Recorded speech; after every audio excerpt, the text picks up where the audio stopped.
இந்த வடமாகாண இடமாற்றத்திலே சேவையின் தேவை கருதிய இடமாற்றத்திலே அரசியல் பழிவாங்கல்களும் முறைகேடுகளும் வந்து இருப்பதாக நாங்கள் தெரிவித்திருக்கின்றோம். அந்த குறித்த இடமாற்ற சபையிலே இலங்கை ஆசிய சங்கம் பங்கு கொள்ளாமல் தவிர்த்திருந்தது. தாவன விதிக்கோவைகளுக்கு முரணாக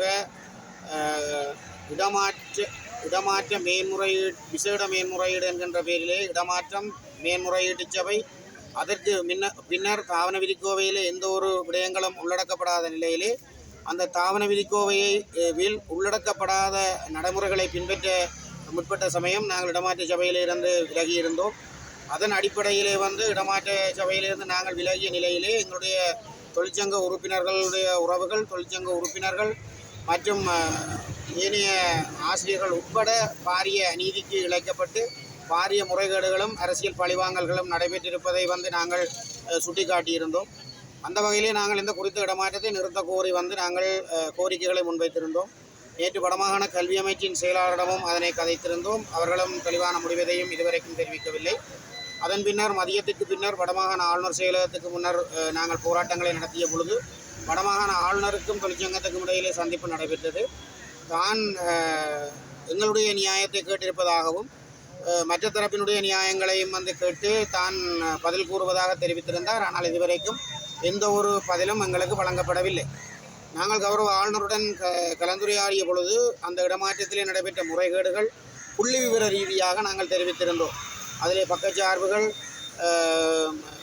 இடமாற்றங்களிலே தீர்மானிக்கப்பட்ட விடயங்களுக்கு மேலதிகமாக சேர்க்கப்பட்ட விடயங்கள் அல்லது இடமாற்ற சபையில் எடுக்கப்பட்ட தீர்மானங்களுக்கு மாறாக பழிவாங்கப்பட்ட விடயங்கள் தொடர்பாக எல்லாம் நாங்கள் புள்ளி விவரத்தோடு நாங்கள் கௌரவ ஆளுநருடன் தெரிவித்திருந்தோம். ஆனால் அவர் இதுவரைக்கும் ஒரு பொருத்தமான முடிவுகளையும் எடுக்கவில்லை.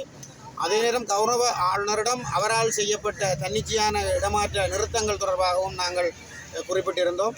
அப்பொழுது அவர் போதிய காரணங்களின் அடிப்படையில் சிலதைத்தான் நிறுத்தியதாக ஒத்துக்கொண்டார்.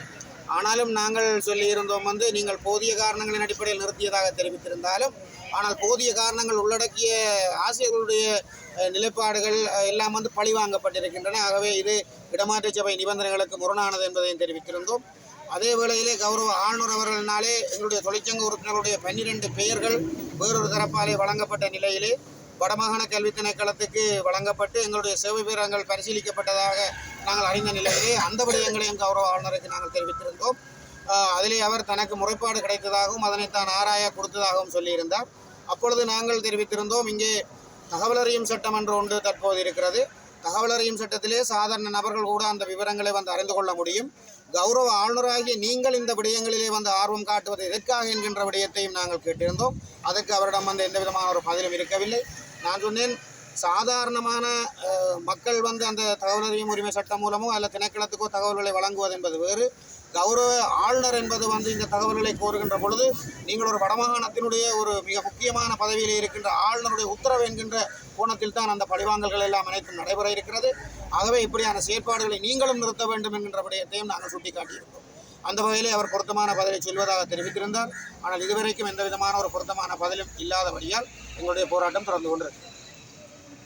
இதுக்கு பொருத்தமான பதில் வழங்கப்படும் பெற போராட்டம் பொருத்தமான எங்களுக்கு சாதகமாக இந்த விடயங்கள் பரிசீலிக்கப்படுகின்ற சூழ்நிலை ஏற்படுத்தப்படும் வரை நாங்கள் இந்த போராட்டத்தை தொடர வேண்டும். இல்லை என்றால் பழிவாங்கல் கண்ணுக்கு முன்னால் நடக்குது. அந்த விடயங்களை நாங்கள் தடுத்தே ஆகும்.